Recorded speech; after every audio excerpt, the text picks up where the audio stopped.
কবিতা মানে গভীর চিন্তা, প্রকৃতির সৌন্দর্য বা জীবনের দর্শন। কিন্তু তিনি ছিলেন প্রবল রসবোধের মানুষও। তার হাস্যরসাত্মক কবিতাগুলো এখনো ছোটদের কাছে খুব আনন্দদায়ী, তেমনি বড়দের কাছেও এক অমূল্য সম্পদ। আজ সেই হাস্যরসের দিকটাই আমরা স্মরণ করব তার বিখ্যাত কবিতা জুতো আবিষ্কারের মাধ্যমে। ভুল হলে ক্ষমা করবেন, ভালোবাসা দিয়ে গ্রহণ করবেন। শুরু করছি কবিগুরু রবীন্দ্রনাথ ঠাকুরের লেখা জুতো আবিষ্কার। কহিলা হবু, শুনো গো গো বুড়াই, কালিকে আমি ভেবেছি সারা রাত্র, মলিম ধুলা লাগিবে কেন পায়, ধরণী মাঝে চরম ফেলা মাত্র। তোমরা শুধু বেতন লহ পাটি, রাজার কাজে কিছুই নাই দৃষ্টি। আমার মাটি লাগায় মোরে মাটি, রাজ্যে মোট একিয়ে ওনার সৃষ্টি। শীঘ্র এর করিবে প্রতিকার, নহিলে কারোর রক্ষা নাই আর। শুনিয়া বাবু ভাবিয়া হলো খুন, দারুণ ত্রাসে ঘর্ম বহে গাত্রে। পণ্ডিতে হইল মুখঝুম, পাত্রদের নিদ্রা নাহি রাত্রে। রান্না ঘরে নাহিক চড়ে হাড়ি, কান্না কাটি পড়িল বাড়ি মধ্যে। অশ্রু জলে ভাষায় পাকা দাড়ি, কহিলা গবু হবুর পাদপদ্মে। যদি না ধুলা লাগিবে তব পায়, পায়ের ধুলা পাইল কি উপায়। শুনিয়া রাজা ভাবিল দুলি দুলি, কহিল শেষে কথাটা বটে সত্য, কিন্তু আগে বিদায় কর ধুলি, ভাবিও পরে পদধূলির তত্ত্ব। ধুলা অভাবে না পেলে পদধূলা, তোমরা সবে মাহিনা খাও মিথ্যে। কেন বা তবে পুষিনো এতগুলা, উপাধি ধরা বৈজ্ঞানিক ভিত্তে। আগের কাজ আগে তো তুমি সারো, পরের কথা ভাবিও পরে আরো।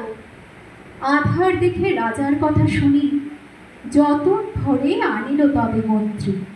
যেখানে যত আছিল জ্ঞানী গুণী, দেশে বিদেশে যতেক ছিল যন্ত্রী। বসিল সবে চশমা চোখে আটি, ফুরায় গেল 19 পিপে নস্য। অনেক ভেবে কহিল, গেলে মাটি ধরায়, তবে কোথায় হবে শস্য। কহিল রাজা, তাই যদি না হবে পণ্ডিতেরা রয়েছে কেন তবে। সকলে মিলে যুক্তি করি শেষে কিনিল ঝাঁটা 17.5 লক্ষ। ঝাঁটার চোটে পথের ধুলা এসে ভরিয়ে দিল রাজার মুখবক্ষ। ধুলায় কেহ মেলিতে নারে চোখ, ধুলার মেঘে পড়িল ঠাসা সহ্য। ধুলার বেগে কাশিয়া মরে লোক, ধুলার মাঝে নগর হলো উচ্চ। কহিল রাজা, করিতে ধুলা দূর, জগৎ হলো ধুলায় ভরপুর। হায় ভগবান, জগৎ হলো ধুলায় ভরপুর। তখন বেগে ছুটিল ঝাঁকে ঝাঁক, মশক কাঁখে 21 লাখ ভিস্তি। পুকুরে বিলে রহিল শুধু পাক, নদীর জলে নাহিক জল কিস্তি। জলের জীব মরিল জলে বিনা, ডাঙার প্রাণী সাঁতার করে চেষ্টা। পাকের তলে মজিল বেচা কেনা, সর্দি জ্বরে উজাড় হলো দেশটা। কহিল রাজা, এমনই সব গাধা ধুলারি মারি করিয়া দিল কাদা। আবার সবে ডাকিল পরামর্শে, বসিল পুন যতে গুণবন্ত। ঘুরিয়া মাথা ফেরিল চোখে শস্যে, ধুলার হায় নাহিক পায় অন্ত। কহিল, অভিমাদুর দিয়ে থাকো, ফরাস পাতি করিব ধুলা বন্ধ।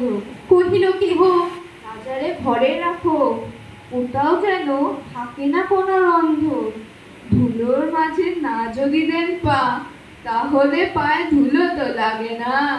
কহিল রাজা, সে কথা বড় খারাপ, কিন্তু মরে হতেছে মনে সব। মাটির ভয় রাজ্য হবে মাটি, দিন রাত্রি রইলে আমি বন্ধ। কহিল সবে, চামারে তবে ডাকি, চর্ম দিয়া মুড়িয়া দাও পৃথ্বী। ধুলির মহি ঝুলির মাঝে ডাকি, মহিপতি রহিবে মহাকীর্তি। কহিল সবে, অবশ্যই অবহেলে যোগ্য মতো চামার যদি মেলে।